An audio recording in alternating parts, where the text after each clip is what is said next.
Olá a todos, cá estamos nós de volta ao Inquietações, onde há sempre alguma coisa que está para acontecer. E hoje eu tenho comigo um amigo muito especial, Alexandre Gonçalves. Olá, Alexandre, bem-vindo Olá, Madalena. Obrigado pelo convite. e obrigada eu por teres aceito, claro. Olha, vamos falar de algo que não tem, aparentemente, não tem nada a ver com aquilo que tu fazes. Eu vou-vos dizer. É que o Alexandre é psicólogo. Faz acompanhamento psicoterapêutico na área do trauma e também intervenção em situações de risco, por exemplo, violência doméstica, homicídios, suicídios. Então, se eu vos disser que vamos falar de xamanismo, aparentemente é assim uma coisa completamente fora do normal. Mas se calhar não é, pois não, Alexandre. Não é, de todo. Na verdade, o xamanismo tem muito a ver, ou na totalidade a ver, com autoconhecimento, com conhecermos-nos. E então as pontes entre uma coisa e outra são imensas. Então o processo psicoterapêutico mais clássico, mais científico, não difere assim tanto do processo xamânico. E essa foi uma das razões que me levou também à aproximação e à curiosidade com o xamanismo, foi precisamente perceber como há tantas pontes. Antes do xamanismo, fizeste outras experiências, outras áreas, mas esta foi aquela que te cativou mais. Sim, corri um bocadinho o mundo das espiritualidades mais habituais, fiz Reiki, fiz mesas radiónicas, fiz mais uma série de outras formações, fiz Física da Consciência Multidimensional, portanto, fiz muita coisa interessante, muita da qual ainda uso ocasionalmente, mas de facto o xamanismo foi assim aquela que me trouxe mais familiaridade, de certa forma, portanto, mais consciência de mim e me trouxe mais momentos ahá. Isso ajudou bastante. Então, conta-nos, por favor, primeiro, para quem possa estar a ouvir e não faça a mínima ideia do que é xamanismo, o que é para ti xamanismo? Bem, o xamanismo tem muitas ideias feitas, não é? Eu acho que toda a gente tem assim uma imagem do que é que o xamanismo pode ou não ser. Há muitos anos atrás era até visto de uma forma muito negativa e até perigosa, de certa forma. Tem sido muito popularizado mais recentemente, à conta das medicinas e à conta dos trabalhos com plantas. Mas ainda assim eu acho que muitas vezes não vai ao fundo das coisas. O xamanismo é, antes de tudo, um trabalho de conhecimento interno, de amor próprio, de conhecer e de nos conectarmos com o Grande Espírito, com o universo, se quisermos chamar assim, com Deus, se quisermos usar outro nome. E isso acontece muito conhecendo-nos profundamente, compreendendo quem nós somos, de onde é que a gente vem, o que é que estamos cá a fazer. E então acaba por ser um processo, como disse, muito mais psicoterapêutico, muito mais de autoconhecimento, do que é hoje em dia popularizado. Vê-se muitos cursos e muitas formações de fim de semana, até muito focadas no uso das medicinas e nos efeitos enteogénicos das medicinas e que causam muito fenómeno e sabe muito bem, e parece muito incrível. Mas depois as pessoas fazem o trabalho e recebem até muita coisa sagrada desse trabalho, mas depois não a materializam na sua vida, né? Não sustentam. Então acabam por muitas vezes criar ali uma estrutura de repetição e repetição, de fazer terapias e mais terapias, porque não agarram o trabalho que recebem, não agarram as bênçãos que receberam desses fins de semana, porque depois também não têm trabalho pessoal feito.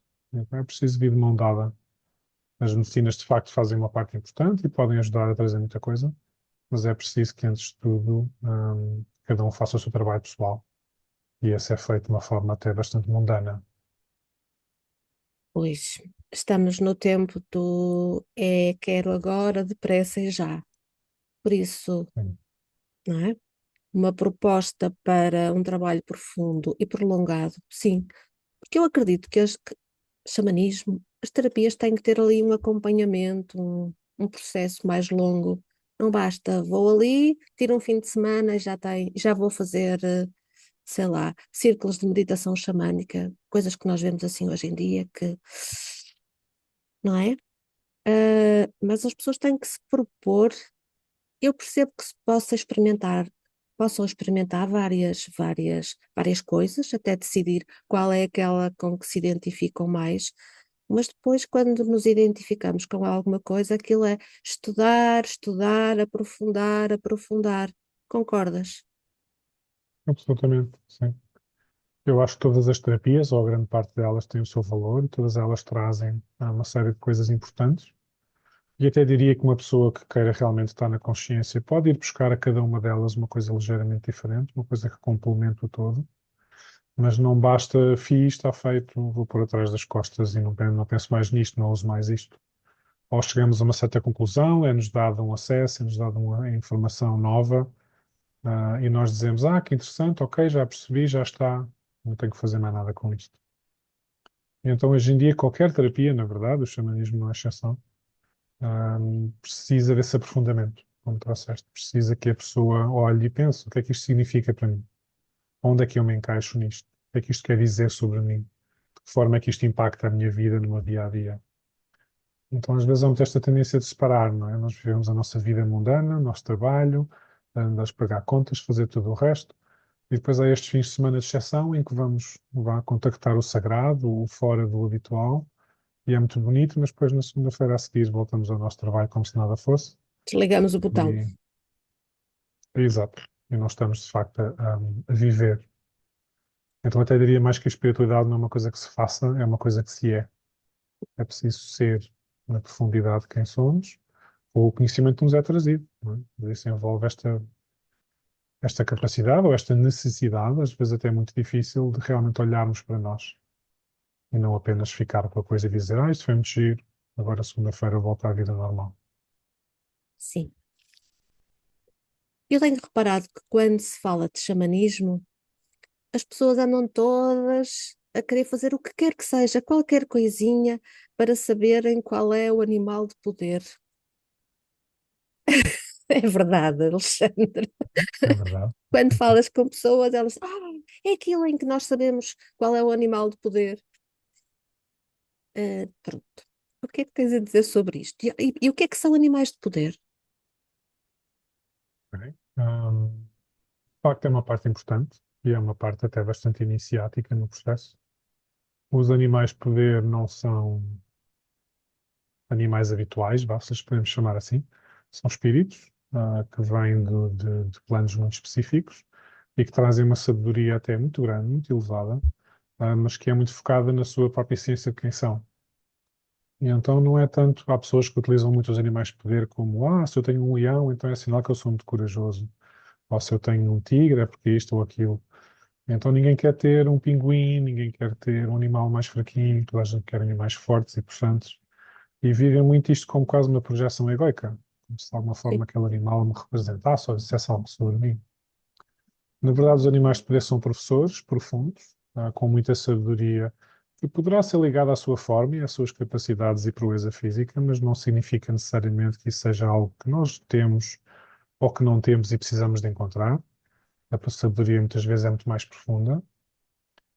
São professores profundos e, portanto, também é preciso haver respeito. Acho que há muitas pessoas que objetificam os animais de poder também, muito tipo, é um animal, é um cão, é um gato, agora faz o que eu quero, vai onde eu quero. Não funciona assim de todo, né? Portanto, também isso é um trabalho profundo, né? Então é preciso comunicar com o nosso animal de poder quando ele é encontrado, o que é que ele nos traz, quais é que são as aprendizagens, porque é que ele está presente. E tudo isso é um mundo profundo também de autoconhecimento quando o fazemos. Mas sim, a maioria das pessoas acha que é muito giro, e depois compra a t-shirt ou compra o pendente e usa o pescoço e diz que é o seu animal de poder, mas depois não trabalha com ele, não comunica, não aprende, não tem respeito. Então é todo esse trabalho também que é fundamental. pois, sem dúvida. Sendo que nós nem temos apenas um animal de poder. Há um. Sim, Não é? Não há um. não há Olha, um, são vários, às vezes vão e vários. vêm também depende das aprendizagens a cada momento. Sim, Portanto, nós é que queremos uma coisa às vezes muito egoica, muito focada no, isto representa-me, e não é sim, todo o caso. sim. E a verdade é que também lhes podemos pedir ajuda em determinadas situações.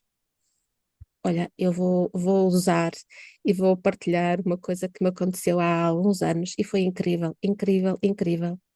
Eu precisava de encontrar um espaço para trabalhar rápido, mesmo rápido. Eu nem sabia nem por onde começar. Eu estava no Porto. Eu disse, eu preciso de ajuda. Onde é que eu vou encontrar assim de um mês para o outro um espaço para trabalhar? E pedi ajuda. Instantaneamente veio uma imagem numa rotunda muito feia em Gaia. Isto sequer não se podia dizer. Uma rotunda em Gaia. Rotunda de Santo Vídeo. Disse, ui, meu Deus, que é isto? Isto é muito feio. E eu na altura dizia que Gaia, nem pensar. Mas acedi à sugestão, entrei no metro, saí na tal rotunda de Santo Vídeo, olhei para todo lado e vi um prédio, e disse assim, só pode ser aquele que tem ali uns cartazes. Bem, eu entrei, o porteiro perguntou se eu precisava de alguma coisa. Eu disse que precisava de uma sala. Ele mostrou-me duas. Eu entrei na porta, espreitei. Olha, pode ser esta. E assim surgiu aquele espaço esfera que tu chegaste a conhecer em Gaia. Que só depois de lá estar percebi que tinha vista para o mar, tinha vista para uma data de lugares e era um sítio incrível. Então não fui eu que escolhi aquele sítio, porque eu jamais, de livre iniciativa, iria parar àquele lugar. Portanto, são coisas assim simples que podem acontecer, não é? E com muito profundidade, na verdade. É preciso estarmos dispostos a ouvir, é preciso estarmos dispostos a pedir, é preciso termos respeito pelo que nos surge e é preciso confiarmos que se nos é trazido é porque é importante. Quando a maioria das vezes é mais fácil pensar, não, nem sequer vou tentar, nem sequer vale a pena, nem sequer vou andar para a frente. Então também é um bocadinho essa curiosidade e esse respeito, o que acho que muitas vezes nos falta. Sim. Se a sugestão até vai de encontro ao nosso agrado, àquilo que nós queremos, é muito bem-vinda. Mas se for algo que nós dizemos, ui, Jesus, nem pensar, aí realmente temos que acreditar que não estão a ser dadas instruções importantes para nós. Ora bem, outra coisa que eu queria, esta pergunta é feia, mas vou-te fazer.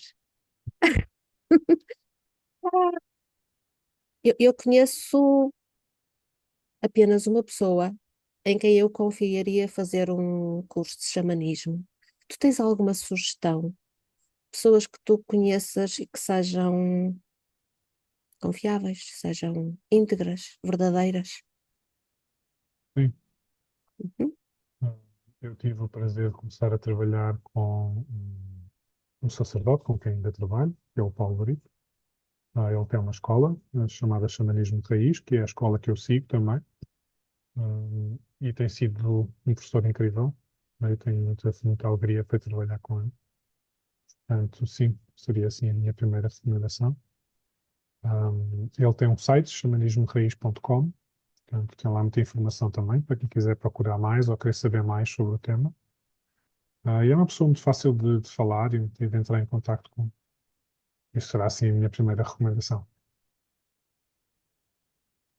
Eu, na verdade, só conheço a Isis de Sírios. Foi com ela que também comecei um trabalho. Ah, e gosto daquela frontalidade dela.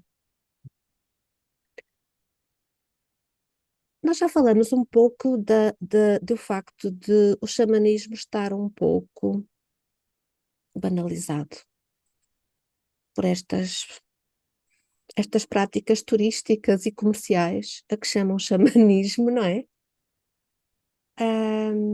O que é que nós podemos esperar? O que é que quando tu vais para uma formação, o que é que tu esperas encontrar numa verdadeira iniciação, introdução xamânica? Ironicamente, a coisa que tu acabaste de dizer sobre a ISIS é precisamente aquilo que eu acho que é fundamental para ser um bom instrutor de xamanismo, que tem a ver com frontalidade, tem a ver com a verdade. O xamanismo defende uma série de valores, e de princípios, e sem dúvida a verdade é um grande deles, e isso é fundamental. Não vai ser um curso para afagar egos, não vai ser um espaço muito kumbaya, em que toda a gente está muito alegre e tudo é muito feliz.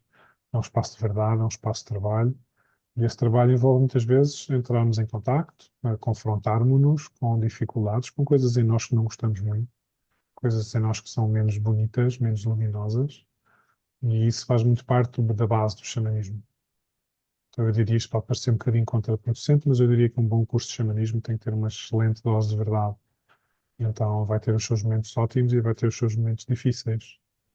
E esses momentos difíceis também nos trazem consciência e aprendizagem. Então é preciso irmos lá prontos para ouvir e prontos para respeitar. Claro que vamos todos com ideias feitas quando vamos para qualquer tipo de formação. E o xamanismo é muito fácil de ser popular nos dias que corre, porque é tão possível haver fenómeno, não é? A maioria das pessoas quer ir para um destes fins de semana, como já tínhamos falado há bocadinho, à procura de algo que prove que existe mais alguma coisa. Então a maioria das pessoas vão numa espécie de ceticismo de se não tiver sentido nada incrível, se não tivesse visto nada incrível, é porque não prestou, é porque não valeu a pena. E então, como vão à procura de fenómenos, o xamanismo, especialmente através do uso de medicinas, consegue facilmente trazer esse fenómeno. Então as pessoas vão muito à procura disso, não vão muito à procura da verdade, sim, não vão muito à procura dessa frontalidade, se calhar até às vezes um pouco de dureza, mas vão à procura então daquele momento bonito e querem ter um xamanismo no hotel e com acesso à piscina e com spa no fim, se for possível. E não pode ser assim, não é? O xamanismo também é muito a nossa conexão com a natureza, quem nós verdadeiramente somos. Nós viemos da natureza, viemos do grande espírito, tal como as plantas, como as árvores, como o chão. Não é para estar sentadinho numa mesa, num hotel confortável, para ser na rua, no espaço da natureza, no espaço em que possamos contactar. Então, diria que tudo isso são critérios importantes para começar. Ir com a mente aberta, ir com a consciência que a verdade é fundamental, não ir à procura de ser afagado no ego e até se calhar desconfiar saudavelmente, se esse for o caso. Chegarmos lá e for tudo muito bonitinho, e muito limpinho e tudo muito simpático e tudo muito doce. hum, Talvez esteja a faltar algo. E é preciso, às vezes, este confronto. Ah, pois, concordo contigo. Ah, essa história de tu falares de que fazerem encontros em salas de hotel, em espaços onde nós não vamos sujar os pés na relva ou na terra ou o que quer que seja, não há contacto. Ah, leva-me a outra questão. É que o xamanismo deveria ser, em primeira análise, um contacto com a natureza, aprender o respeito Hum. pelos elementos, pelos animais, por todos os reinos.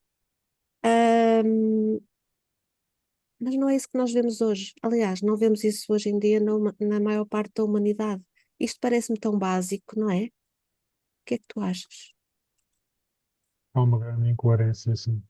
Hum, Muitos de nós ainda vivemos, nós humanos especialmente, ainda vivemos muito esta relação de utilização com o mundo, com a natureza, com as pessoas, muitas vezes connosco próprios, sem percebermos que isso tem consequências. É preciso, quando se vive realmente a espiritualidade de uma forma geral, seja no xamanismo ou noutro movimento qualquer, é preciso que questionemos onde é que está tudo. Tudo faz parte da espiritualidade, tudo faz parte, do sagrado. Então, como é que nós estamos a adaptar o sagrado que está fora de nós? E dessa forma, como é que nós estamos a adaptar o sagrado que está dentro de nós? Nós achamos muitas vezes que nos respeitamos e que nos amamos, e às vezes estamos em viagens de ego, viagens de empoderamento, em que não estamos realmente a ouvir-nos e a respeitar-nos. Então é preciso também encontrar esse equilíbrio, sim. Comer animais é todo um processo no xamanismo. Não quer dizer que não possa acontecer, claro que sim, mas é preciso honrar o espírito animal que se está a comer. É preciso compreender o que é que aquele animal passou para chegar até nós. Com tudo. E com plantas igual, e com tudo o resto. Portanto, é preciso que haja essa aproximação, que haja essa saída das nossas zonas de conforto, que muitas vezes são egóicas, são muito focadas no conforto, em estarmos em nós, no quentinho, no agradável, no bonito, no limpinho. Agora podemos fazer coisas tão simples como ter os pés no chão, que seria algo que devia ser tão natural e às vezes é tão difícil para a maioria das pessoas. E se convidares alguém para fazer uma formação, mesmo uma formação fora do xamanismo, e os levares para um jardim, quantas é que se vão descalçar e sequer tentar pôr o pé no chão? E se o fazem, fazem porque têm vergonha ou desconforto, ou veem os outros a fazer e pensam, pois se calhar é melhor fazer também. E ficam profundamente incomodadas. Estamos cada vez mais distantes da nossa natureza. Sim, tu falaste no respeito que temos que ter pelos animais, e isso, felizmente, começa a ser mais começa a ser colocado em causa. Mas não é só os animais, é a água, as plantas, não é? As pedras. Tu já viste a velocidade a que hoje em dia um ser humano coleciona cristais, não é? Acho que é assim. Só porque é bonito. E cada vez mais tem que se extrair cristais para a nossa nova moda de ter muitos cristais, porque é muito espiritual ter muitos cristais. Mas não falamos com nenhum deles, não nos conectamos a nenhum deles, mas podemos mostrar que temos muitos. Claro que o mundo espiritual não é feito de fenómenos, não é feito de sensações fortes, é feito do dia a dia, feito das vivências mais simples e mais mundanas. E essa é uma grande delas. Nós não temos que ter uma grande coleção de cristais, não temos que fazer isto ou fazer aquilo. Só temos que nos cuidar e amar e respeitar tudo, como disseste. As águas, os cristais, tudo. E contactar com eles, comunicar com eles. Não é preciso ter 30 cristais para se estar conectado. Às vezes basta um, desde que seja uma conexão como deve ser, desde que a pessoa ouça, desde que a pessoa aprenda. E isso requer a tal humildade, outro valor, outro princípio fundamental do xamanismo, que é ser humilde o suficiente para ouvir, para aprender, para podermos estar com as coisas tal como elas são, e sentar nessa relação de uso que tantas vezes temos com tudo hoje em dia. Sim. Sabes que eu tenho reparado uma coisa muito, muito, muito básica. Ah, as pessoas reconhecem a necessidade de ter água, água limpa, água potável, ok? Isso, até aí as pessoas ainda chegam. Mas depois tu até lhes falas do Masaru Emoto e mostras que tu podes interferir com a água. E o vídeo é giro e assim na teoria ele fazia coisas incríveis. Mas depois quando tu pedes para as pessoas abençoarem a água, aplicarem códigos na água, as pessoas olham para ti como se tu fosses pirada. O que é que achas? Achas que as pessoas têm essa consciência de um bem tão incrível como é a água? Mas ainda quando nós somos primariamente constituídos por água, não é? Então, nós vemos a experiência do Masaru Emoto num copo e vemos o que acontece à água no copo. Nós nunca pensamos que nós somos praticamente feitos de água e, portanto, quando nós não estamos a fazer o que fazemos ao copo connosco, estamos também a estragar-nos, a destruir-nos. E então é aquela relação de uso que já tínhamos trazido um pouco distorcida, não é? Porque, se eu fizer isto de vez em quando, está resolvido, não tenho que me comprometer, não tenho que me cuidar, não é uma coisa que eu tenha que fazer sempre. Basta fazer de vez em quando e já é muito bom. Não, não é o caso. Qualquer compromisso sério com a espiritualidade envolve que vivê-lo, envolve viver esse dia a dia. E esse é um ótimo exemplo, não é? Se nós compreendemos, e está mais que provado pelas experiências do Masaru Emoto, o impacto que as nossas emoções têm na água, até na água que nós bebemos, portanto, não devia ser assim tão complicado colocar um código, fazer um trabalho, fazer uma bênção, agradecer a água que bebemos a cada momento. Como é que vamos sequer cuidar da água que existe em nós a cada momento? E compreender que cada vez que a gente tem pensamentos negativos, exceto contra terceiros, cada vez que nos irritamos, às vezes até com razão, as pessoas ficam muito na lógica da razão. Mas eu tenho razão para estar zangado. Mas está bem, mas essa zanga cansa quem? Essa zanga prejudica quem? O outro? Não, só nos prejudica a nós. E então, às vezes, é perceber isso. Não é? E mesmo que a pessoa coloque os códigos na água, que já é muito bom, que beba água em consciência, honrando o ser elemental que ali está, que está a doar para que possamos sobreviver. Também perceber que somos feitos de água, não é? Então, como é que nós tratamos as nossas emoções? Como é que nós tratamos o copo de água que está dentro, se quisermos chamar assim? Tantas vezes nós ignoramos e desrespeitamos. Sim, este é um exercício que dá para a água e a partir daí vai por aí fora, não é? porque aprender a respeitar os elementos, ah, sei lá, deveria ser alguma coisa básica que nós até deveríamos aprender na escola, nos, no infantário, o respeito pelos animais, por todos os elementos. E pega muito nessa ponte do dentro e de fora, não é? Nós vemos sempre as coisas como estando ou fora de nós ou dentro de nós e achamos que é diferente. Portanto, nós não respeitamos a terra, não respeitamos a água, sujamos, poluímos, não queremos saber, mas depois achamos que a terra dentro de nós deve estar boa e que a água dentro de nós deve estar boa, não é? E que os elementos dentro de nós devem estar bons. A forma como nós tratamos o que se passa fora é a forma como nós tratamos o que se passa dentro e vice-versa. Muitas vezes é fácil dizer, aquela pessoa irrita-me, aquela pessoa fez mal, o mundo está louco. Então, mas nós somos também uma pessoa, nós também fazemos parte do mundo. Portanto, se o mundo está louco e nós somos parte do mundo, então o que é que nós estamos a fazer a nós próprios? Não é? E separamos, estamos sempre a separar os outros e nós, aqueles que me são queridos e aqueles que eu não conheço. Não é? Então estamos sempre a criar estas divisões e perdemos na realidade a consciência de que tudo é igual, somos todos o mesmo. Quando a gente não está a cuidar, a respeitar e honrar o que está fora, nós estamos a cuidar, a respeitar e honrar o que está dentro. Continuamos a colocar tudo em caixas. E às vezes Sim. achamos que estamos a sair da caixa, mas não estamos. Estamos só a saltar para outra caixa. E continuamos sempre dentro da caixa, não é? Bem, já devem ter reparado que o Alexandre tem um ar calmo, como o mundo pode estar aí explodido e não se passa nada, porque o Alexandre tem sempre este ar que transmite uma tranquilidade imensa. E estar à beira dele é assim, uma sensação de paz muito grande, posso-vos garantir. Isto é treino, é essencial para a tua profissão, acredito. Como é que tu lidas com estas situações com que tu lidas diariamente, provavelmente, não é? É uma questão de prática também, não é que a experiência ajuda muito, que há momentos difíceis, e esses momentos difíceis também têm de ser vividos e observados. Ah, e acho que passa sempre por aceitar que tudo o que nos acontece, do fácil ao difícil, tem uma razão de ser. Então, que em vez de nos entregarmos à dificuldade e dizermos, algo está a acontecer, isto é tão mau, é tão injusto, porque é que isto me acontece a mim, porque é que sou sempre eu? Será mais virar a história. A situação é a mesma, mas a forma como nós a vivemos é diferente. O que é que eu posso aprender com isto? O que é que isto me traz? O que é que o universo me está a querer ensinar? O que é que o universo está-me a querer mostrar?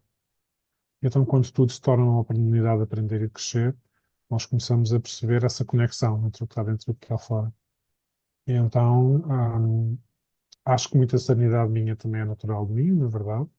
Se calhar também haverão partes da minha sanidade, sendo muito, muito prático, que também são a minha máscara, também é a minha forma de me suportar face à dificuldade. Portanto, Uhum. não há, ninguém é super zen e está sempre bem. Também tenho os meus momentos, como toda a gente. O trânsito, especialmente, é assim um desafio. Ah, mas lá está, mas é cada vez que aparece esse momento, em vez de nos entregarmos à raiva, à zanga, e ao desespero e à frustração, é parar. Assim que a gente nota que ele lá está. Às vezes pode demorar um bocadinho, mas quanto mais praticamos, mais rápido se torna. É que chega uma altura que é um segundo ou dois. Está a surgir irritação em mim. Esta irritação vem de onde? O que é que existe dentro de mim e, portanto, fora de mim, não é? E ressoa. Porque é que está a acontecer? Porque é que esta pessoa em particular me irrita? Porque é que aquela situação me incomoda? Porque é que aquela coisa, é muito má? E há sempre algo interno em nós que ressoa com o que está a passar. Muitas vezes usamos a justificação, que é muito comum. Mas como é que eu posso não me irritar? Como é que é suposto? É normal. Normal é irritar-me. Como é que alguém vê uma situação destas e não se irrita? Como é que alguém vê isto e não fica contra? Sem percebermos que cada vez que nós estamos a fazer ser contra algo, estamos a alimentá-la e, portanto, não é por aí. Não é ser contra uma situação política ou social ou ecológica que nos faz mudá-la. O que faz é agir sobre ela, é ir lá, é resolver, é cuidar, sempre que for possível. E então acho que é muito essa a minha filosofia, é muito isso que eu tenho aprendido com a espiritualidade. Quando me irrito, vou imediatamente ver porquê. Quando me zango, quando me chateio, quando estou triste, porquê? O que é que se está a passar? E quanto mais for ver, mais consigo cuidar de mim. Também é uma aprendizagem muito xamânica, na verdade, esse trabalho de estar sempre em observação. Sim, penso que lá está, faz parte do tal uso das terapias que vamos usando. Ai, quantas vezes é que eu devo fazer isso? Quer dizer, é uma prática que depois se entranha e acaba por ser, não é diária, é constante, não é? Porque estamos constantemente a colocar em prática tudo o que aprendemos, que vem de trás. Algo que se possa fazer. Fala-se muito nos 21 dias, na maioria das coisas, e de facto são importantes esses 21 dias, até por questões simbólicas e espirituais. Mas a ideia dos 21 dias em qualquer prática que se faça também passa muito por ganhar essa prática diária. Quando façamos algo 21 dias seguidos, que depois haja um 22º e um 23º e um 24º e continua por aí fora.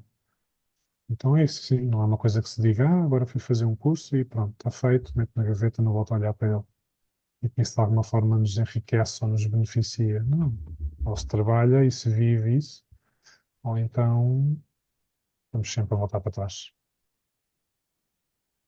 Enriquece o mental eventualmente, mas a prática, o sentir, fica sempre lá no fundo da caixa, que é o que E nós o todos. ego, não é? A coleção do dossiê com os diplomas, não é? Que fica lá guardado numa gaveta. E quando Pois é, aparece alguém, a gente mostra, vejam a minha coleção de diplomas, porque fiz isto e fiz aquilo. E conheci o grande professor X e o grande professor Y e o grande mestre Z. Hum, e vives isso e praticas isso. E isso faz parte do teu dia a dia. E honras essa oportunidade que tiveste. Aí é que a coisa fica mais complicada. sim, em qualquer área, sim, é verdade. Ah, e às vezes é preciso bastante compaixão para lá estar, para não ficarmos irritados, porque todas as pessoas acabam por um momento ou noutro ficarem irritadas mesmo, zangadas, porque muitas vezes não percebemos, estamos focados porque é que o outro não faz assim, não paramos para pensar que aquela pessoa está a fazer aquilo que sabe, melhor que sabe, e nem lhe passa pela cabeça fazer de outra forma porque ainda não chegou lá. Portanto, somos nós que temos que parar e perceber o que é que está ali a acontecer, porque é que aquilo me irrita, porque é que, como tu dizias, não é? Eu tenho uma opinião ligeiramente diferente aí. Então, Eu não acho que as pessoas estão a dar o seu melhor. E acho que muitas vezes nós geramos expectativas porque conseguimos ver o que é que o outro pode vir a ser, o que é que o outro realmente é na sua profundidade. E esperamos que o outro também consiga ver aquilo que nós vemos, e que possa trabalhar para chegar a esse ponto. E então, muitas vezes a pessoa não está a dar o seu melhor, não está a ser o melhor que é capaz de fazer, não está sequer a dedicar-se, entregou-se ao ego, entregou-se à vaidade, entregou-se ao orgulho, entregou-se às zonas de conforto e à conveniência de não querer fazer. Então aí talvez a verdade seja tão importante, e por isso é que essa frontalidade, essa clareza é tão fundamental. Não é dizer as coisas às pessoas em raiva, porque isso também não resolve, mas dizer com amor. Ser capaz de dizer ao outro, em amor, não estás a fazer o melhor por ti, não estás a ser a melhor versão de ti, não te estás a cuidar, não estás a usar as ferramentas que tens. E depois o outro poderá tomar a escolha que tem que tomar, e se quiser tomar a escolha de não fazer mais, também está tudo certo. Portanto, respeitar o outro, sim, mas sem desculpar o outro. Hoje em dia também há muito esta coisa do, somos terapeutas, somos psicólogos, no meu caso, temos que ser eternamente pacientes, temos que ser eternamente receptivos, temos que estar sempre compreensivos e sempre amorosos e sempre isto e aquilo. Não temos. Realmente amor é fundamental. Fazer as coisas em raiva ou em zanga não funciona. Mas o amor também não tem que ser só, tão bom, não tem que ser muito cor-de-rosa. Às vezes o amor também é dizer a verdade tal como ela é, por muito que custe. E amar o outro é dizer-lhe, tu precisas de ouvir isto para o teu próprio bem. Então aqui vai. E dizê-lo em amor, mas dizê-lo com clareza. isso é verdade, Alexandre. Durante anos eu achava que não podia ser, não é dura, mas às vezes dar um lamanão na pessoa. E eu disse, não, eu não posso fazer isso, isto é proibido, eu não posso fazer isso. Mas tornei-me uma terapeuta melhor, tenho a certeza disso, quando passei a fazê-lo. No início as pessoas ficaram assim um pouco, quem é esta? De onde é que ela surgiu? Mas é verdade. Nós precisamos muitas vezes de, olha, de tratar as pessoas como tratamos os nossos filhos, em boa verdade. Porquê? Porque nós, quando eles fazem a geneirada, nós chamamos a atenção, não é? Quando é preciso alguma coisa, nós dizemos. Então, porquê é que não podemos, se estamos na posição de ajudar, de colaborar, temos que fazer o mesmo, é verdade. Como sempre, tens razão, não é? É que seria amor, que às vezes é o mais difícil. É fácil nós ficarmos em zanga, em raiva, em frustração, e aí perde-se um bocadinho a mensagem. Para trazer a verdade ao outro em amor. E aceitar o que a outra pessoa possa fazer. Algumas pessoas vão acolher e dizer, tens razão, vou ver, vou sentir, vou cuidar. E há outras que entram no ego e zangam-se e afastam-se, se for o caso, e também está tudo certo. Sim. Mas deixar a pessoa ficar ali connosco numa lógica de, pode ser que um dia perceba-se, vou ficar em amor e pode ser que o universo traga à pessoa, que a pessoa precisa de saber. Nós também somos parte do universo, portanto também é preciso trazer essa verdade, trazer esse confronto saudável.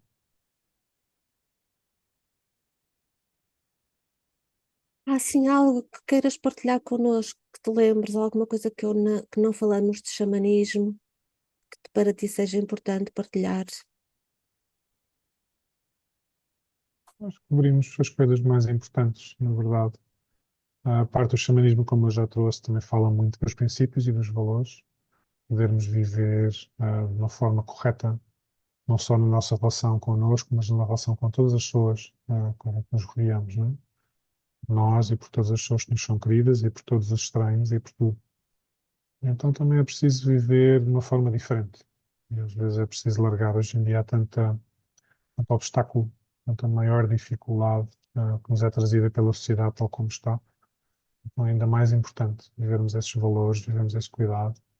E isso pode acontecer pelo xamanismo, é uma excelente escola, como acontece em tantas outras. Mas é preciso que a pessoa se dedique. Não seja só mais uma coisa, não seja só mais um diploma no dossiê. Que seja algo que é vivido e que é usado e recebido e acolhido no valor que tem.